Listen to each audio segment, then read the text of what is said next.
Olá, seja muito bem-vindo ao nosso primeiro episódio do podcast Médico Empreendedor. E para começar com a chave de ouro, estamos aqui com o Dr. Diogo Strauss. Muito obrigada, doutor, pela sua presença iniciando esse projeto tão legal, que é levar o empreendedorismo à comunidade médica também. E ao nosso parceiro, Rafael Marzocchi, colaborador aqui, nosso vendedor, gente boníssima que está aqui com a gente nesse podcast hoje. Bom. E para não enrolar muito, já queria ser mais direta. E começando com esse papo com você, doutor. Antes de entrar no mundo do empreendedorismo, queria saber quem é o Diogo.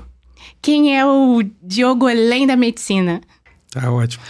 Fernanda, Rafael, muito obrigado aí pela disponibilidade do Gestify. Tá muito grato de estar falando um pouquinho aqui com vocês. Enfim, sobre carreira médica, empreendedorismo e até um pouco de carteira de saúde. Eu me chamo Diogo Strauss, né? Sou médico clínico geral e médico de família, poderia me considerar assim. Tenho uma formação também de certa vivência em terapia intensiva, né? Que é CTI. E, na realidade, eu digo muito que a medicina que eu faço é a medicina antiga, né? Aquela medicina que você escuta, examina, tá perto do doente, individualiza o tratamento. E nesse caminho como médico, eu também acabei enveredando um pouco pelo empreendedorismo, né?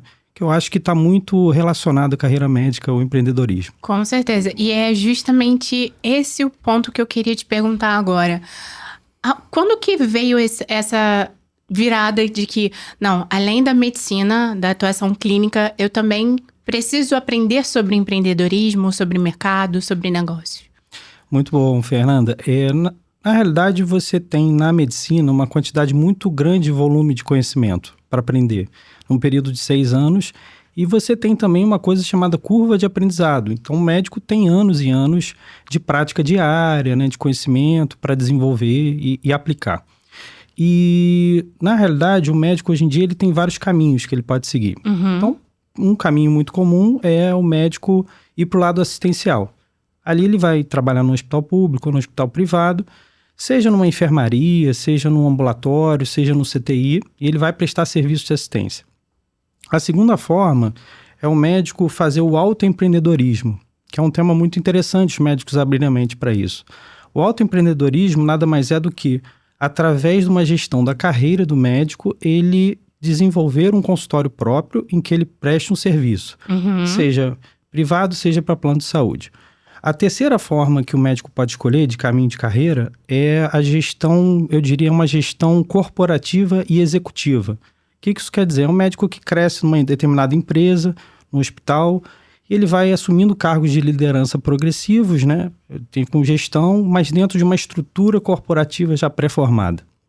A quarta opção é o médico empreender num negócio, seja ele um produto, seja um serviço. Então, ele vai buscar uma dor da sociedade e vai tentar achar uma solução para aquela dor. Isso é muito legal, né? Perfeito. Seria a questão vamos dizer assim, de uma gestão empreendedora não corporativa, em que ele vai buscar uma solução para a sociedade, né? Resolver, melhorar a sociedade através de um serviço ou produto. A quinta forma é um médico que, na realidade, ele vai servir como educador. Então, ele vai formar pessoas, educar, ensinar. E a sexta forma é a parte da pesquisa. Então veja que interessante, né, gente? Na medicina, assim como várias outras áreas, você tem uma ampla gama de possibilidades de carreira.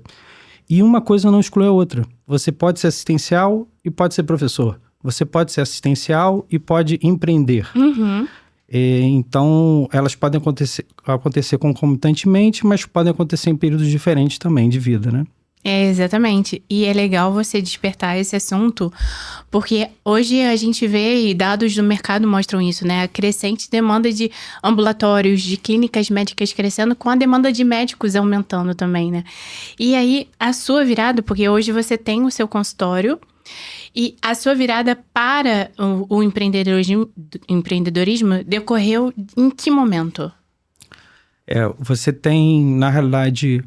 Durante a minha jornada, eu sempre prestei assistência, é uma coisa que eu sou apaixonado, não vou largar nunca, amo o que eu faço, amo cuidar de pessoas, amo tratar gente, amo estar perto, me comunicando com as pessoas, numa relação que ela é muito característica, muito única, que é a relação médico-paciente.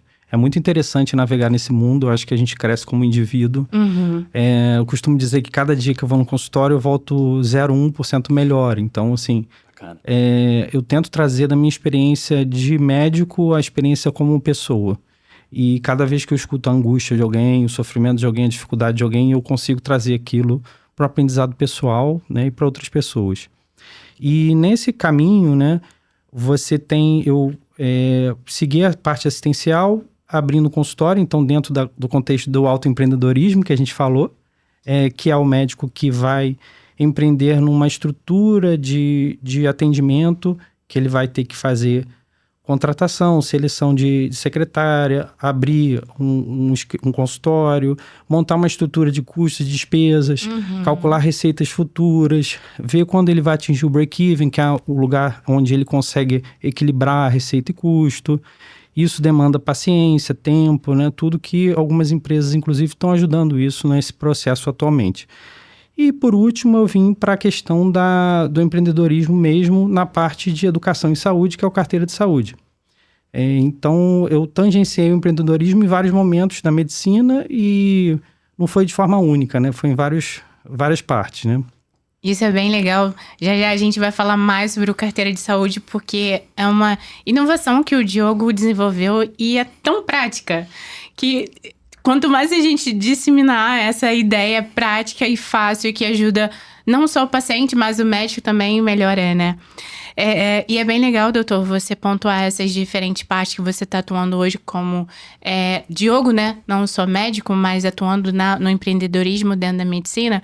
Porque hoje nós também temos, atuando na GESFAI, aquele problema da consciência, né? Da consciência do médico de que ele pode atuar além da parte clínica. Ele pode, sim, transformar e auxiliar as pessoas, desenvolver as pessoas dentro do empreendedorismo, atuando com inovação e com desenvolvimento de ferramentas e até mesmo de um consultório médico que seja eficiente para ajudar essas pessoas, né?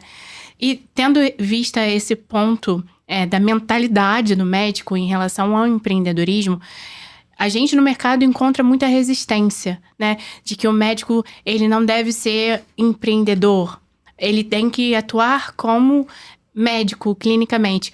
E qual a sua opinião sobre isso?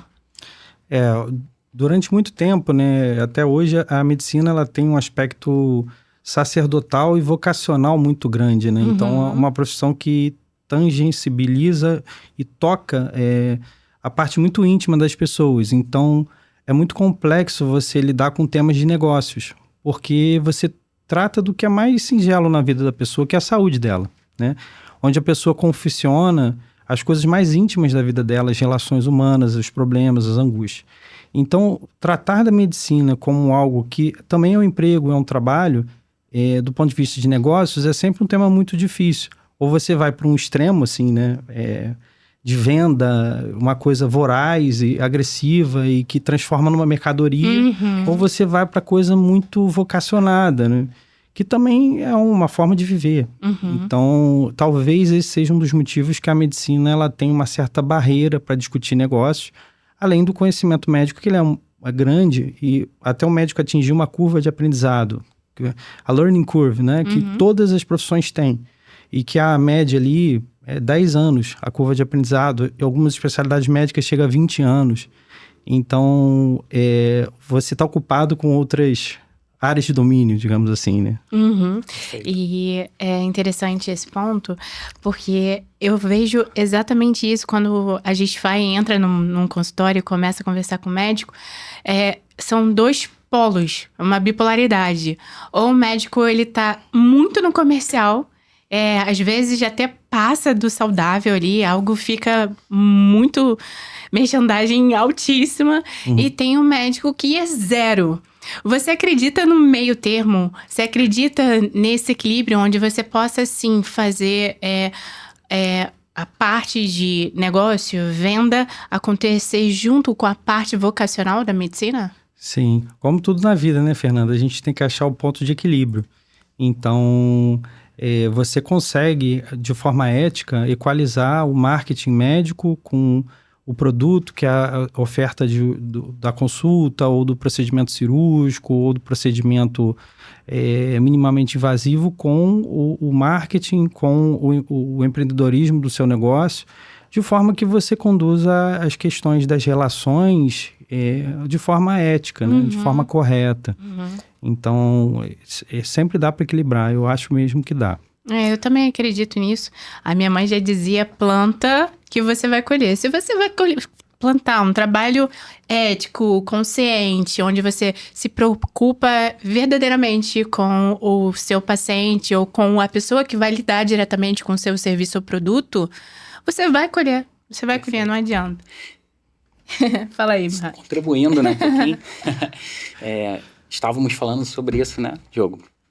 A questão do imediatismo também, né?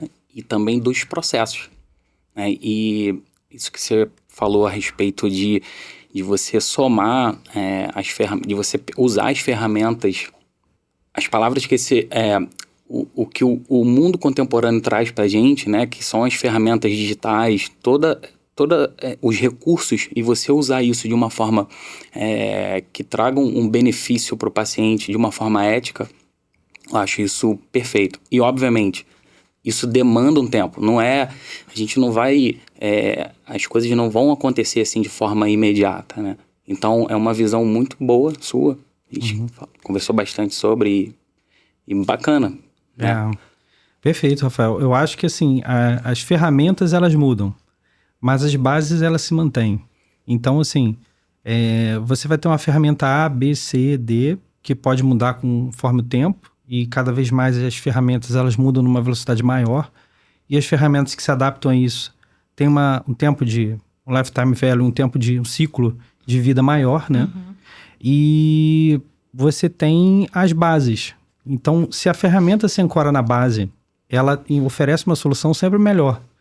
Então, se o fundamento da ferramenta ele é bem usado, e aqui também você pode usar a medicina como isso, não só um produto digital, você consegue oferecer sempre um serviço bom, porque você não precisa se adequar à ferramenta X ou Y.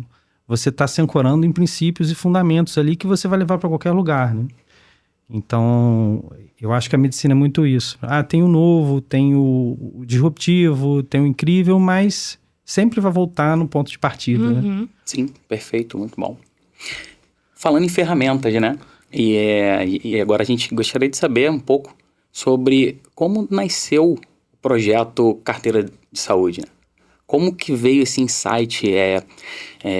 Conta pra gente um pouquinho como é que foi esse grande projeto. Como que surgiu? Na realidade, o Carteira de Saúde, Rafael, ele nasce das dores e demandas de médicos que durante anos atenderam pacientes com problemas repetidos, constantes, de forma cíclica em consultório. Então, por exemplo, alguns exemplos práticos. Pacientes que chegavam no hospital e não tinham muita informação para dar. Então, por exemplo, o médico de plantão perguntava qual que é o seu diagnóstico, o que você tem de saúde?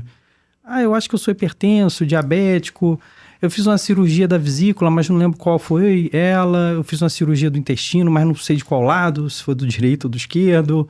Então, havia uma dificuldade de passar as informações do paciente para o serviço de saúde que eu acolhia, seja o hospital, emergência, seja de um médico para o outro.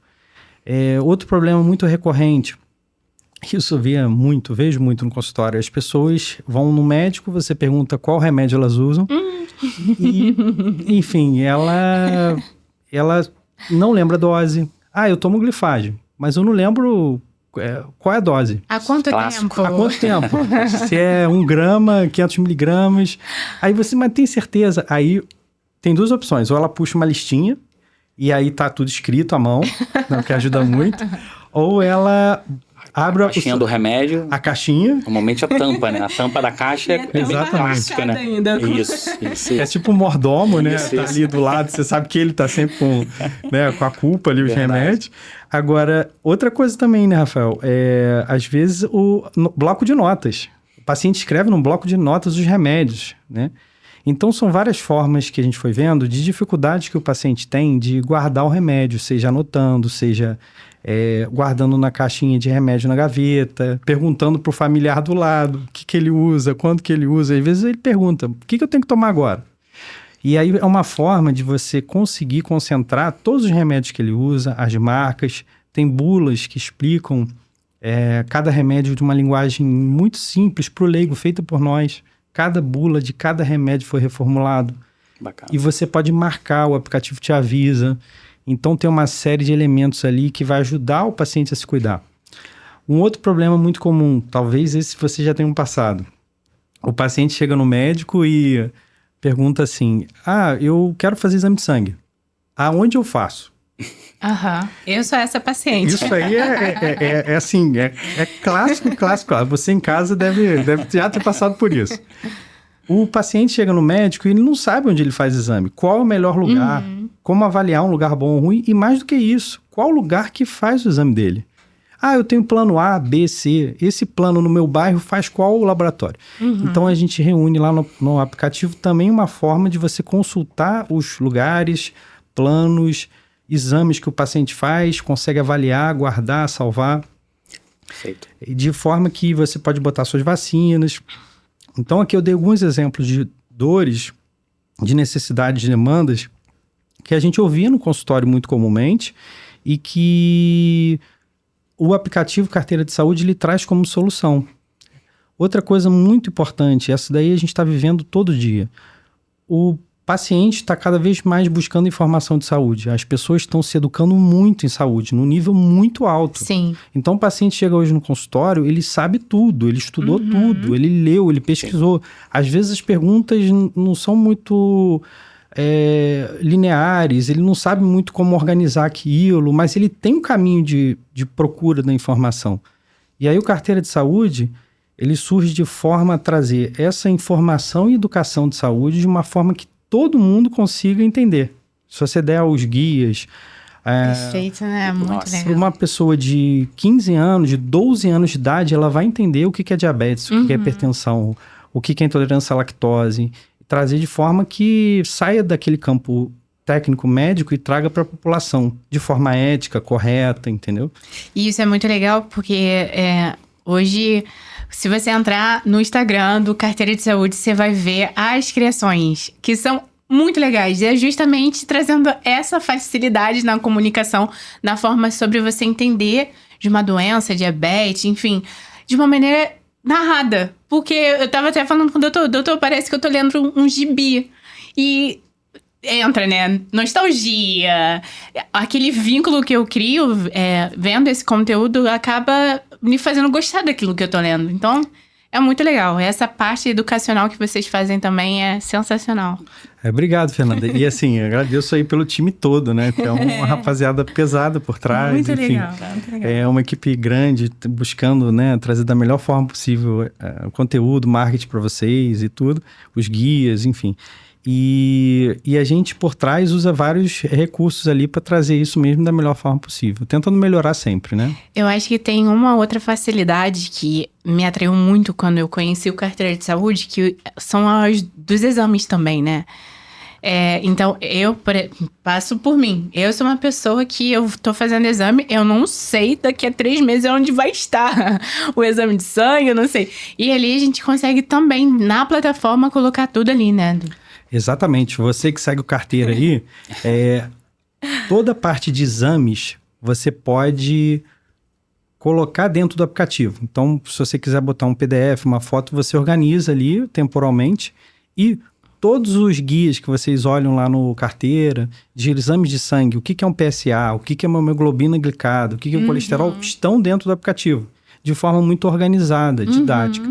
Então, tanto você guarda, quanto você estuda. Se você vê algum exame alterado, você vê se faz sentido ou não faz, você consegue ter uma interpretação ali. Perfeito. E é interessante, né, que estudos mostram que homens têm dificuldade de ir ao médico, né? E a gente sabe que Com certeza. É absurdo, é surreal. Recentemente, eu tinha que fazer alguns exames e os exames estão lá até hoje. Não fui feito, infelizmente. Mas você pega uma ferramenta dessa onde você consegue fazer um acompanhamento de forma facilitada e tem ali meios tangíveis, né, de acesso, até para quem tem dificuldade de ter um acompanhamento médico e fazer os exames ali periódicos, isso acaba sendo uma ferramenta que também estimula a você se importar com a sua saúde, né? O que você enxerga? Perfeito. Eu acredito muito nisso. É a questão do autocuidado, né? Você tem uma forma de você se cuidar que não fique dispersa em pastas de casa, em papéis, em memória dos outros, enfim. Você consegue reunir, olha, aqui é o meu porto seguro para me cuidar. De forma que você vai, tudo que você tem de saúde, eu quero ver uma notícia de saúde. Tem lá no carteira. As notícias escritas por um profissional. Você precisa guardar os exames, os remédios. Então, o carteira ele serve como um porto seguro para a saúde da população geral. Isso é bem legal. Eu, como paciente, é muito fácil para mim, ainda mais com todas essas características que eu falei, né? Eu sou a paciente que vou esquecer meu exame, no carteira vai me ajudar. Enfim, como paciente, eu tenho diversos benefícios, mas também como médica, né? Que eu não vou precisar ficar recorrendo. E aí, preciso aqui te diagnosticar. Cadê seus exames? Ah, não sei. Não sei onde tá, não fiz, perdi, vou ter que voltar em outra consulta para você fazer o diagnóstico. Então, pro médico também é muito, muito bom, né, doutor? É isso mesmo, Fernanda. Eu vivo isso toda semana no consultório. O paciente não lembra do exame, não lembra o remédio. Se a gente não escrever o remédio que ele usa, a gente vai esquecer e ele vai esquecer. Isso daí eu vivo toda semana, sendo bem franco com vocês. É a realidade mesmo dos consultórios de todos os médicos do Brasil aí. Todo mundo passa por isso mesmo. Então, realmente, só vantagens, né? Só vantagens. O aplicativo foi desenhado para trazer soluções mesmo, né? Para que as pessoas gostem, tudo. É muito legal. E aí, só até, doutor, abrindo esse parênteses aqui, que pro médico entender que, olha só, uma ideia de um problema do dia a dia, algo tão sutil, mas que de fato desenvolveu uma ferramenta que é muito útil tanto para o paciente como para o médico. Então, isso que é você empreender de fato, diferente do que a gente estava conversando, né, das carreiras que a gente tem dentro da medicina. Aqui a gente está falando de inovação, não só empresa, não só você gerir uma clínica, um consultório, uma carreira, é você ver um problema e pensar soluções diferentes fora da caixa para você, de fato, transformar o seu ambiente e, consequentemente, a vida do seu paciente e a sua também, enfim, dos seus colegas. Perfeito, uma ideia maravilhosa e que foi colocada em prática, né? Uma frase sua. Tem a ideia boa, mas coloque-a em prática. É verdade. Então, gravei essa frase. Esse é uma frase de empreendedorismo que eu gosto muito, né? Eu ouvi no início do projeto, tudo. Ideia, 10 centavos o balde, né? Então, assim, eu tenho uma ótima ideia. Maravilha, assim, mas o que importa é a execução. Exatamente. Então, você pode ter 300 mil ideias, mas se você não executar, a ideia fica solta. E o esforço da execução, ela é sempre muito maior e mais complexo, mais difícil, com mais desafios do que a ideia, né? Então, realmente, essa coisa da ideia é parte, né? Não é todo, né? Perfeito. Teve algum momento, Diogo, que você parou para pensar assim, cara, se eu não estudar negócio, se eu não estudar o empreendedorismo, se eu não me aperfeiçoar nesses pontos, né, de empreendedorismo, não vai dar certo, vai dar ruim? Teve algum momento da sua vida, né, como médico, que você pensou isso e por isso que você hoje, né, embarcou nessa vida do empreendedorismo? Tem um conceito que eu gosto muito, Rafael, que os gregos falavam que a felicidade está no caminho. Então, eles usam o termo eudaimonia, né? Que é o caminho é o que deixa você feliz, e não o resultado. O empreendedor, ele tem uma jornada de empreendedorismo parecida até com a jornada do herói clássica, que ele vai ter desafios e o importante é ele transpor os desafios e se qualificando, tomando melhores decisões. E você nunca sai pronto, então você tem que ir buscando se aperfeiçoar nesse caminho. E o empreendedorismo, ele se relaciona com a medicina em alguns assuntos. Então, por exemplo, o médico ele é muito treinado para fazer anamnese, coletar uma história clínica, examinar o paciente e buscar soluções Então, ele é um bom levantador de problemas. Bom diagnosticador, né? Diagnosticador. E o negócio, ele funciona de forma parecida com o corpo humano. Você tem que olhar para as situações do negócio e aí você tem que, como empreendedor, ter uma visão 360, como uma figura Exatamente. que tem que saber as áreas de domínio básicas. Então, por exemplo, no negócio digital, numa health tech, você tem que saber sobre produto, sobre tecnologia. Tecnologia inclui design, UI, UX, né, que é interface do usuário, experiência do usuário, banco de dados, engenharia de dados, desenvolvimento.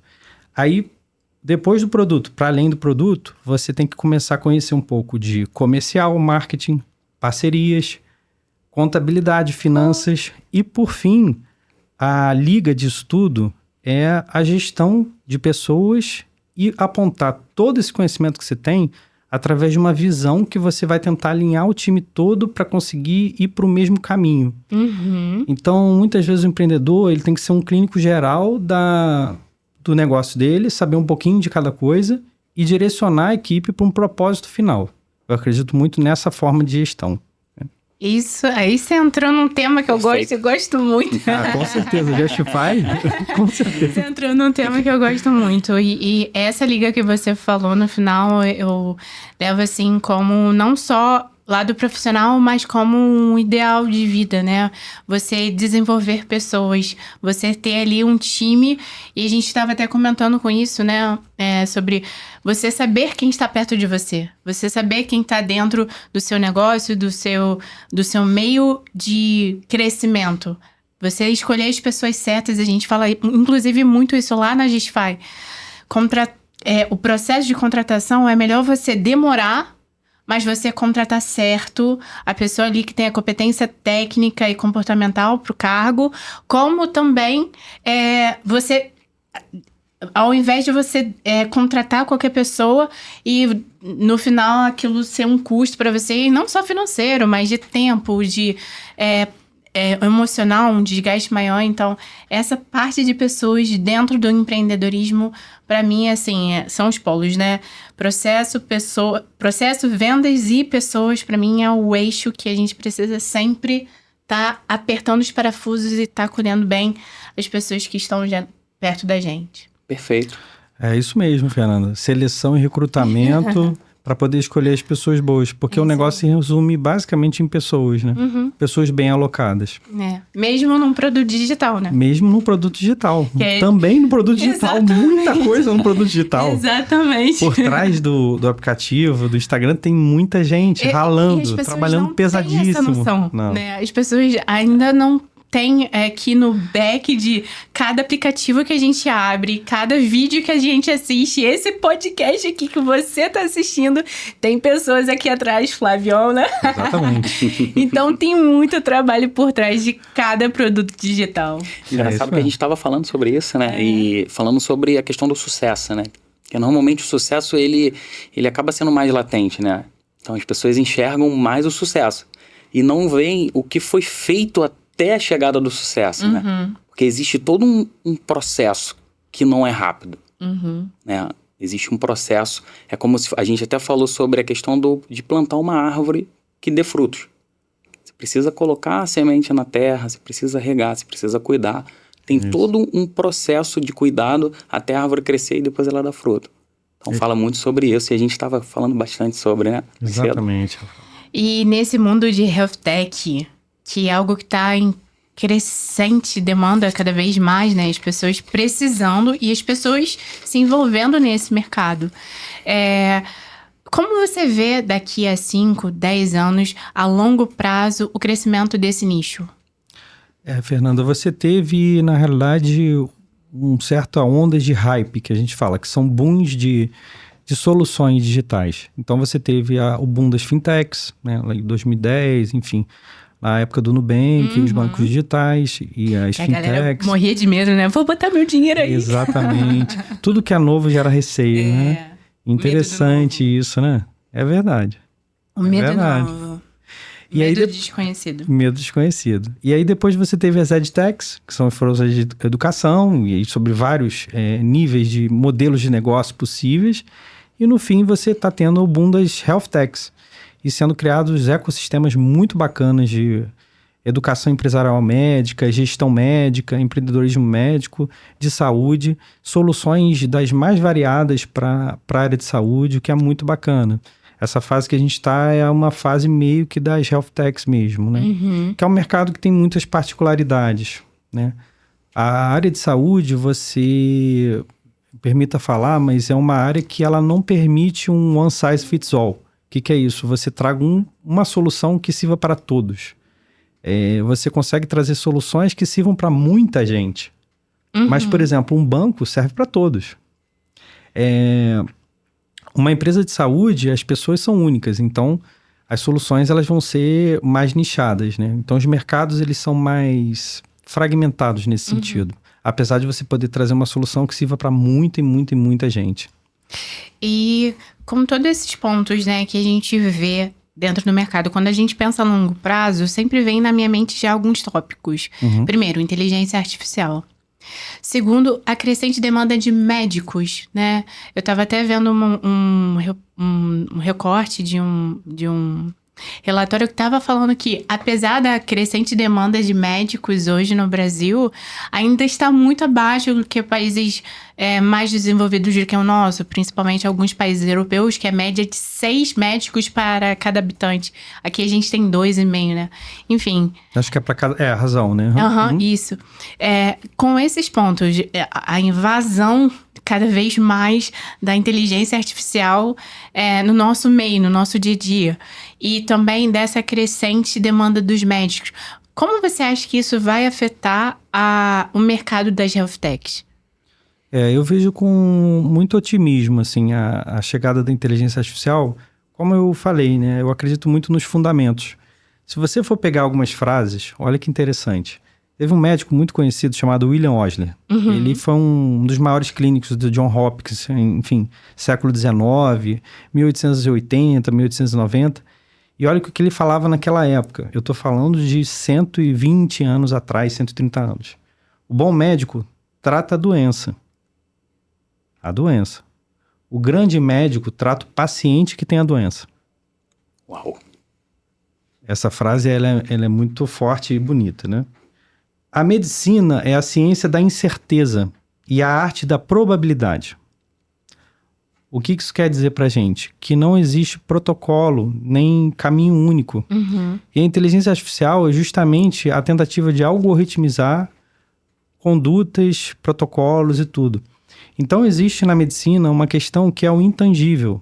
É a questão social, biológica, emocional, que a inteligência artificial não consegue atingir essas camadas. Então, eu acredito que a inteligência artificial vai ser um grande fundamentador para a tomada de decisão. Os CDS, né, os Clinical Decision Systems, eles estão aí, já estão operando bem, mas o médico tem que se ligar nos fundamentos. Como eu acolho, como eu comunico, como eu educo o meu paciente. O resultado, ele não é só fruto de um conhecimento teórico. Ele é um conhecimento teórico aplicado ao conhecimento tácito, que é o conhecimento prático, associado a várias outras competências e habilidades que o médico tem que ainda ter, e cada vez mais vai ter que ter. Comunicação, empatia, relação médico-paciente, coisa que os grandes semiotas falam há 50 anos, o William Osler falava no século XIX. Então, quem mais se conectar com essas questões que se perpassam o tempo, é que vai continuar sendo um bom médico sempre, independente da ferramenta. Porque o fundamento está lá. Eu acredito muito nisso, doutor. E eu acredito que toda essa estrutura física, ela potencializa aquilo que a gente tem no digital. A gente estava até conversando também com essa demanda de hoje o comportamento do consumidor já ter mudado. Então, as pessoas estão cada vez mais buscando a inteligência artificial, os agentes artificiais, antes de fazer uma compra, de consumir de fato.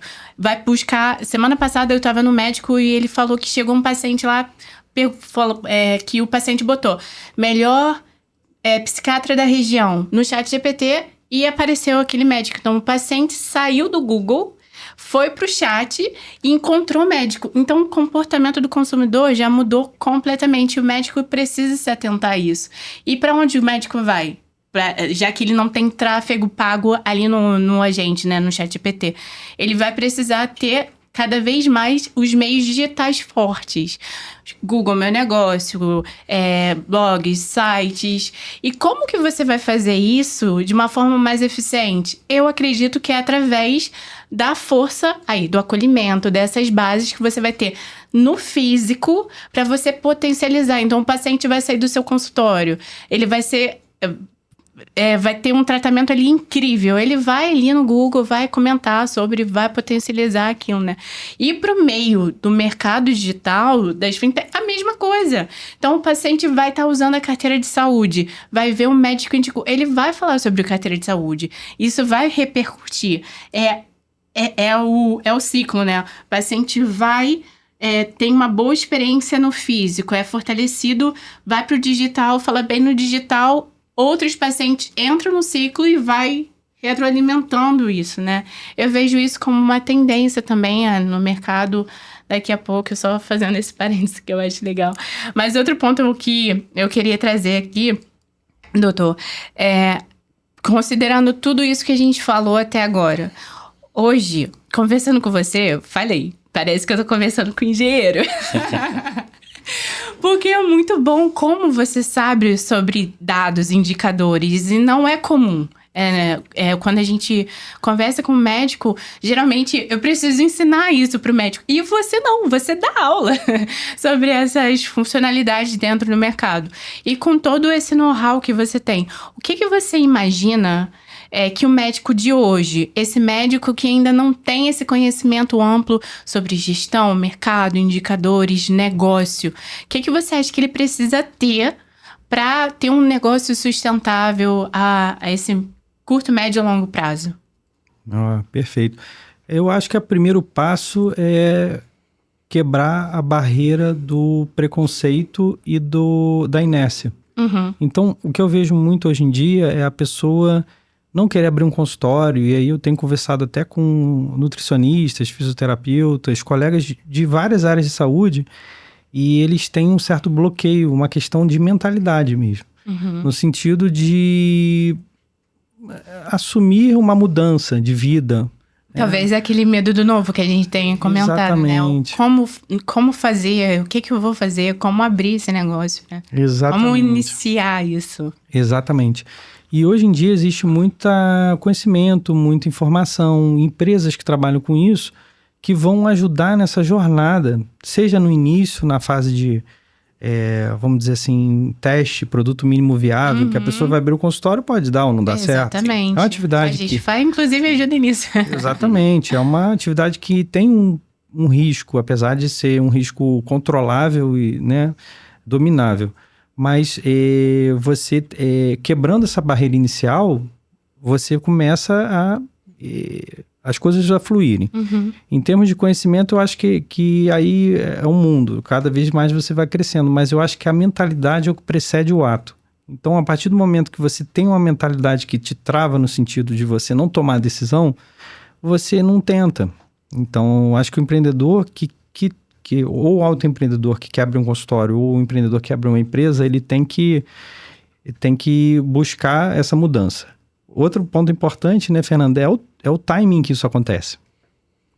Porque o empreendedorismo é uma coisa que às vezes é tratada de forma lúdica, mas ele tem momentos que são ideais para acontecer, tem timings, habilidades que você tem que sentir um pouco nisso, né?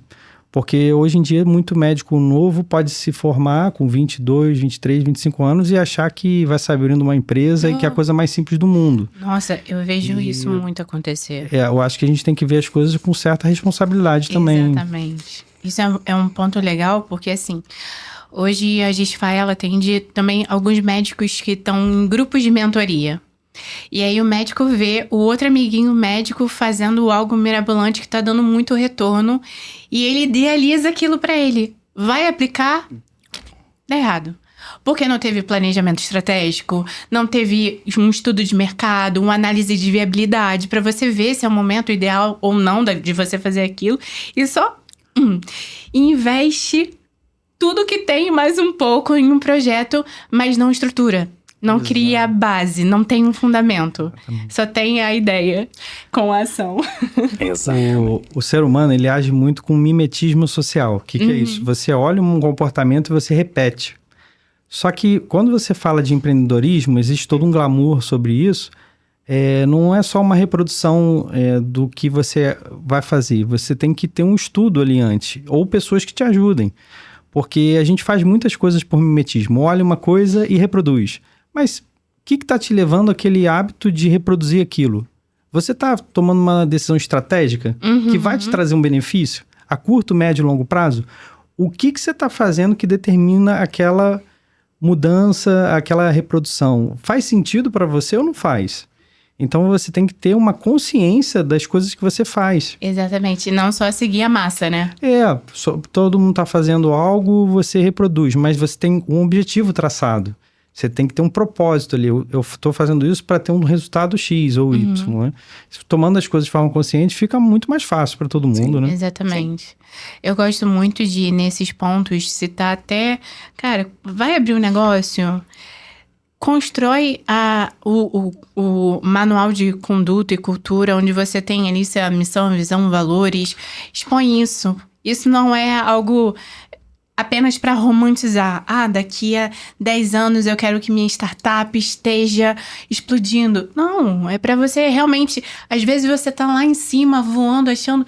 É para te trazer a realidade. É para você balizar ali o seu comportamento no mercado, para você saber, eu quero conquistar sim o mercado, mas esses aqui são os meus balizadores e toda a minha conduta vai ser pautada nesses valores aqui. Responsabilidade, ética, crescimento sustentável, enfim, pode ter milhares. Mas esse ponto, para mim, é crucial para qualquer negócio. Ó, pessoal, essa dica que a Fernanda deu é maravilhosa. Tá? Aula 1 de MBA. Mas médico não tem ideia disso. Não. Muitos, a maioria. Desenha o que você está se propondo a fazer. Racionaliza. Pega um papel, escreve missão, visão, valores, propósito. Quem você quer atender? A persona que fala, né? Exatamente. Público-alvo. Você vai conseguir conscientizar, trazer para um nível de tomada de decisão que é impulsiva para uma coisa minimamente organizada. Exatamente. É fundamental. Muito bom. Isso aí muito é bom. nossa Muito bom cartada número 1 quando a gente entra em algum negócio médico, a gente bate isso aí que é a virada de chave. Muda clima, muda as pessoas, dá visão de propósito futuro. É uma maravilha. É isso mesmo, Fernandinho. Muito bom. Essa questão também da gente, do visionário, né? O visionário com sabedoria, ele visita o futuro, mas ele volta pro lugar. Costumo dizer sempre isso. É importante a gente ter sabedoria, né? Pra gente visitar o futuro, a gente idealizar algo pra nossa vida. Verdade, você falou pra mim isso semana passada, a gente tava conversando. Falamos sobre isso. Eu sempre falo isso. Eu costumo sempre visitar o futuro. Acho que é importante a gente visitar o futuro, né? Só que é importante a gente retornar e ver onde a gente está no momento, fazer análise de riscos. A gente falou sobre isso também, aquele banco de ideias, né, que você tem na sua empresa. E aí você pensa além das ideias. Porque às vezes a ideia é maravilhosa, a ideia é sensacional. Só que existe toda uma questão de riscos que envolve aquela ideia.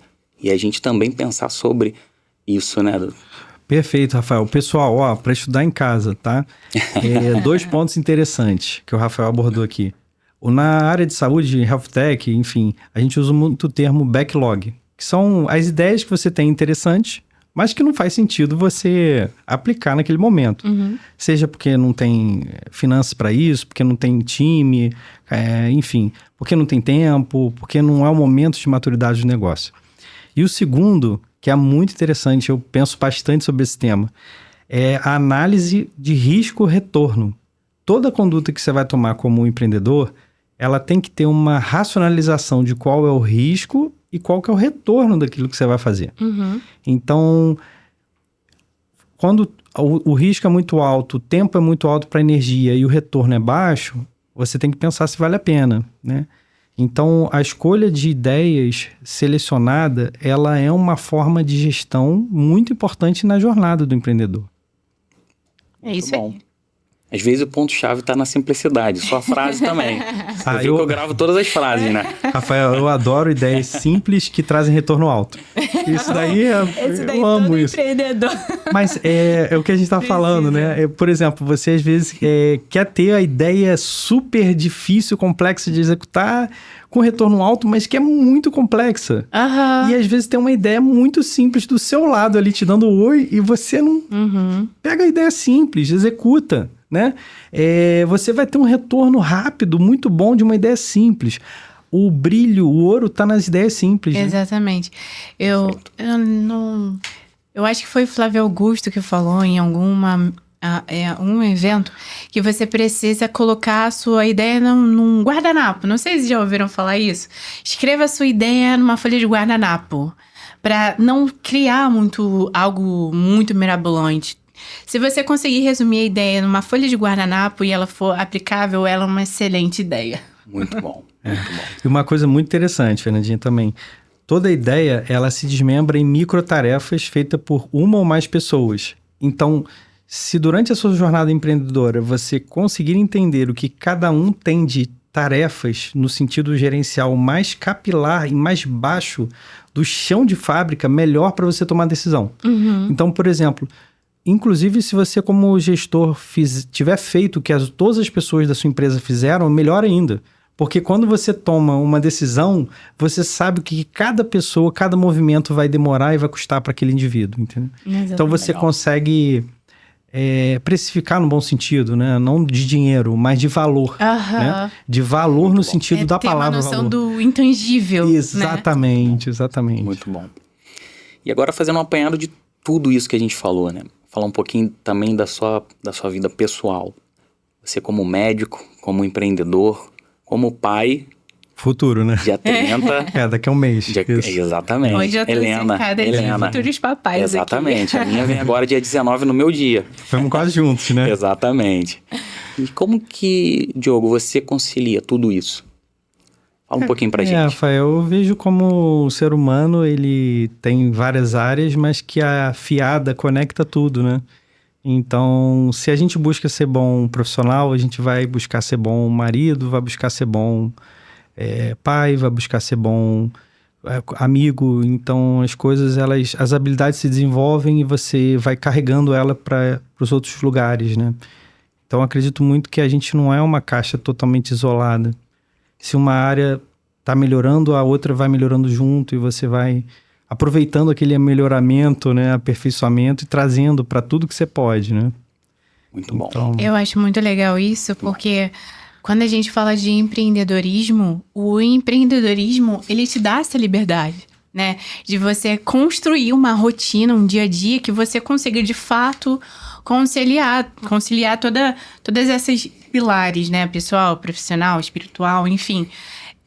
Ao mesmo tempo que ele te dá essa liberdade, que eu particularmente, como empreendedor, eu amo, tem a outro lado da moeda, né? Tem um outro lado que é a responsabilidade. Então, ao mesmo tempo que você tem um grau de liberdade muito grande, isso pesa na sua responsabilidade. Então, o médico que ele quer entrar cada vez mais nesse mundo do empreendedorismo, isso tem que estar muito claro, ainda mais. Porque você vai lidar com, além da parte clínica, com responsabilidades fiscais, laborais, que você precisa ter uma noção antes de se aventurar nesse mundo, né? Exatamente, Fernanda. E pro médico aí que tá formando, né, tem uma frase que eu gosto muito de um influencer de economia e finanças, que ele fala que construir consome tempo. Então, quando você se propõe... É o Bruno? Não, eu não sei nem se posso falar. É o Daniel Nigri, um cara que eu gosto muito, assim. Sigo demais ele, adoro ele, enfim. Ele tem uma filosofia logoprazista, que eu acho que a nossa vida é muito construída nisso. Então, quando você vai abrir um consultório como médico, ou qualquer profissão que você vai empreender, seja autoempreendedorismo, intraempreendedorismo dentro da sua empresa, enfim, você tem que ter ideia de que aquilo vai demorar. Então, por exemplo, para um médico que vai abrir um consultório hoje, um nutricionista, um fisioterapeuta, espere de 5 a 10 anos para dar certo. Esteja preparado para isso. Esteja preparado. Né? Exatamente. Não vai ser uma coisa rápida. As coisas boas da vida, elas não são rápidas. As relações boas, as conquistas, elas demoram. E o caminho é o que é o bacana. Perfeito. E eu acho muito legal isso, porque só para dar aquela noção de que realmente demora, talvez o nosso mundo digital hoje dá uma necessidade de imediatismo, a gente precisa ter tudo de forma rápida e para ontem, mas também de olhar para esse empreendedor, que hoje eu sou empreendedora e não me vejo fazendo outra coisa. E o retorno, ele vem ao longo prazo, mas de uma coisa eu tenho certeza que esse é o meu caminho. E eu não vou desistir disso. Eu vejo muita gente que justamente para porque uma coisa não deu certo. Para porque teve talvez um desalinhamento de sócios, uma frustração com o funcionário. E acaba deixando aquilo que sempre sonhou, que sempre quis por alguma pedrinha no meio do caminho. Então, se você tem essa mentalidade, sabe que realmente é isso que você quer pra sua vida, ao invés de você desistir, cara, tenta achar força. Muito bom. Tenta achar esse ponto de, cara, eu aprendi com isso e se superar, porque é isso que vai te dar resiliência, é isso que vai te dar, cara, daqui a 10 anos você vai estar em algum lugar, num podcast, num palco, num meio, influenciando as pessoas com o seu crescimento até aqui, né? É aquela máxima também, né? Eu costumo falar isso sempre, que vai diferenciar o prudente do imprudente é que o imprudente desistiu. O prudente continuou. Então, perfeito. Eu sigo firme essa sua colocação. Importante. Vou fazer uma pergunta agora, só que antes da pergunta, você me permite contar uma história muito rápida, Fernanda? Claro!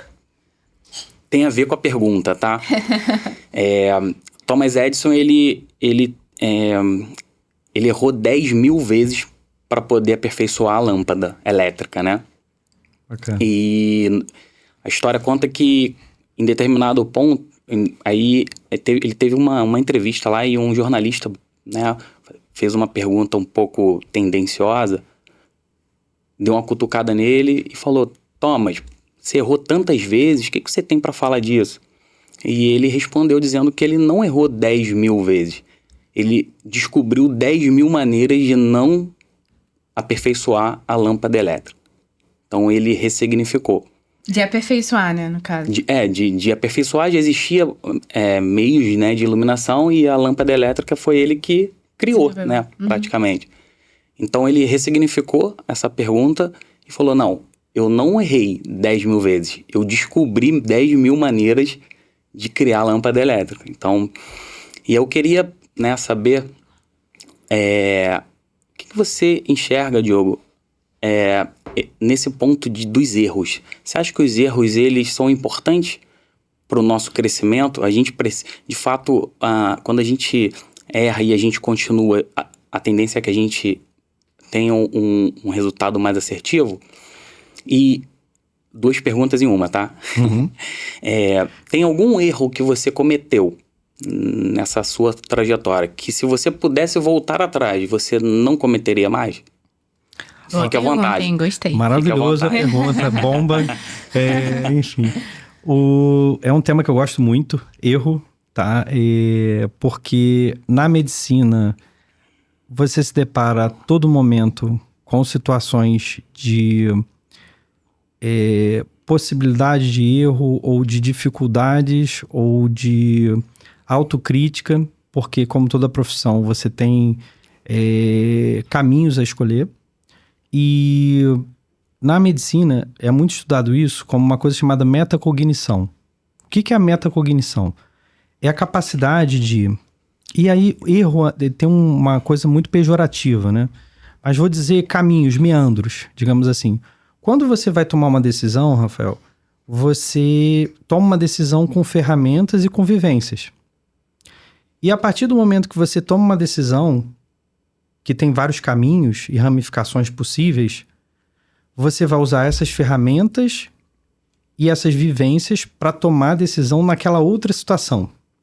O que é metacognição? É a capacidade de você utilizar da melhor forma possível as ferramentas que você tem, os conhecimentos tácitos, vividos e experienciados na sua vida, para que você aplique esses conhecimentos na tomada de decisão daquela situação, mesmo que você não tenha vivido ela antes. Então, na medicina, o conhecimento médico, e aí você tem a questão da falibilidade do ser humano, o erro, ele tá aí, gente. Ele tá aí para ensinar a gente, como você falou do Thomas Edison.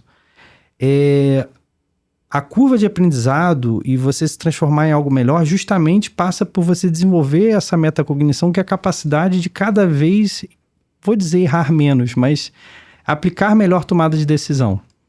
Então, no empreendedorismo, isso também existe.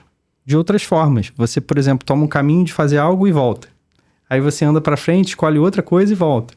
Então, essa questão, ela perpassa tudo na nossa vida, né?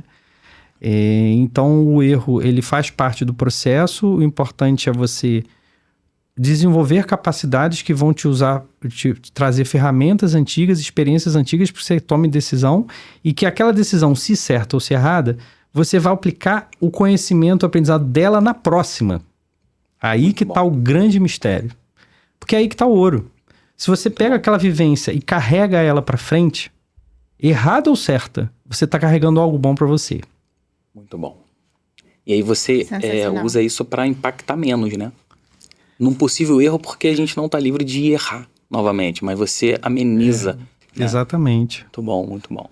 O ser humano é falível, não tem jeito. Sim. Exatamente. Perfeito. Doutor, para agora encerrar, eu queria que você tivesse esse espaço aberto aqui para seu amigo médico que tá te escutando, se você pudesse dar um conselho para esse cara, para essa mulher, o que você diria? Olha, eu diria para quem está se formando como médico, já tem medicina há alguns anos, que pratiquem sempre com muito carinho, vocação, devoção, tá? Que não se esqueçam dos fundamentos da medicina, empatia, comunicação, acolhimento, relação médico-paciente. Porque independente do que apareça no caminho, você vai ser um bom médico se você utilizar essas bases, esses fundamentos.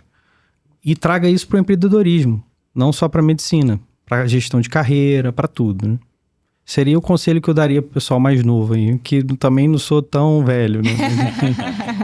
Mas já tem uma história boa, pô. Só carteira de saúde está começando, mas já tá com uma história boa aí. Eu agradeço muito aí pela oportunidade. Espero que as pessoas estejam gostando aí do projeto. A gente está fazendo com o maior carinho. Agradeço aqui a equipe toda do Carteira, o pessoal de produto, desenvolvedor, criador de conteúdo, marketing, enfim.